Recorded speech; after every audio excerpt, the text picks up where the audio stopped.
Adrian, just such a passionate, leader, a student of leadership, Center for Leadership Studies. I'm really interested. What were some of the key takeaways from the conversation for you? Well, it's funny. It's 50 years ago. You think we'd all get this by now, that leadership is situational. I can't manage you the same way that I would manage, Susie or Bob or whoever, but we tend to do that, right? My leadership style is this. This is how I lead people. Well, I might not need that, especially as we get into people who may have anxiety, etc. That, it's like she said, giving people what they need, knowing their stories so you know exactly how to manage somebody. Somebody may need a little bit more leeway, but they're going to do great work for you if you are more understanding or more kind, whatever you need to do. Yeah. I'll tell you, my biggest takeaway was the generational difference. She said, I don't think that really matters as long as people's voices are heard. Yeah. They feel valued, and you know what their style is, and you know how to manage them.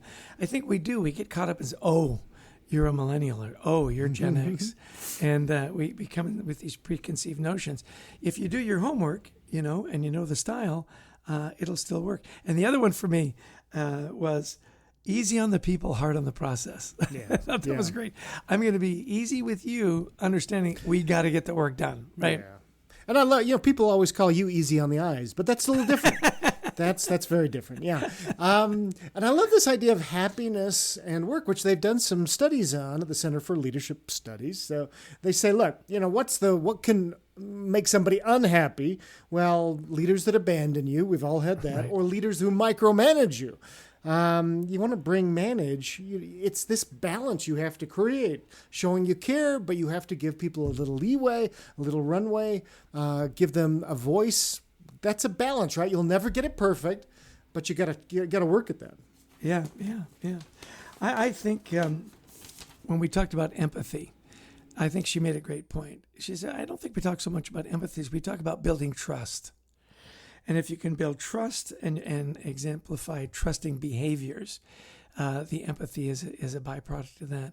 And I thought that was a great bit of advice. Yeah, trust is such an interesting concept because, trust is built, and we tend to feel like trust is built because I know the most. That's why I'm the boss, right? Just trust me. Exactly. Yeah. Trust me. Yeah, and it really is. Look, I'm the executive vice director of really important projects here at XYZ Company, and I've been around 20 years. That's not what trust is built on. And as she talks about, trust is built on, do you care about me as an employee? Do you listen to me? Do you give me a voice? Do you have a vision? Do you have compassion? That's what trust is built on. One of the least important elements is your knowledge.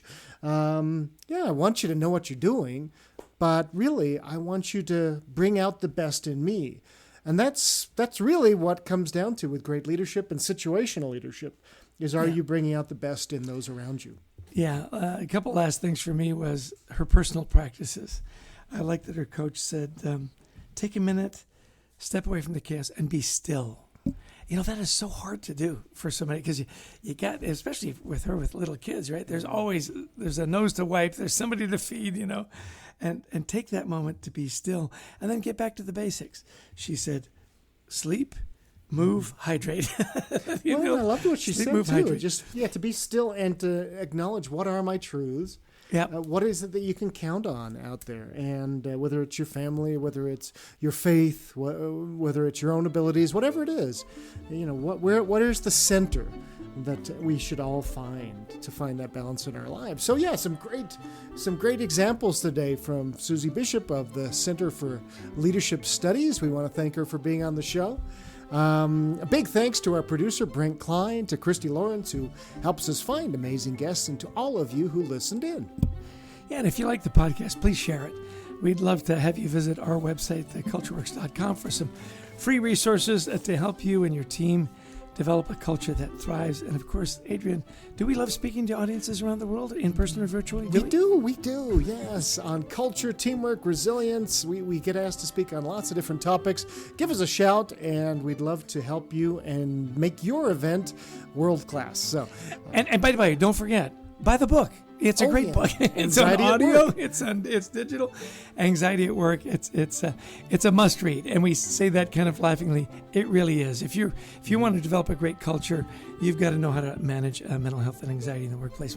I couldn't recommend it more highly. Exactly. I rated it 5 stars on Amazon. Wonderful. Thanks everybody for joining us today. Until next time, we wish you the best of mental health.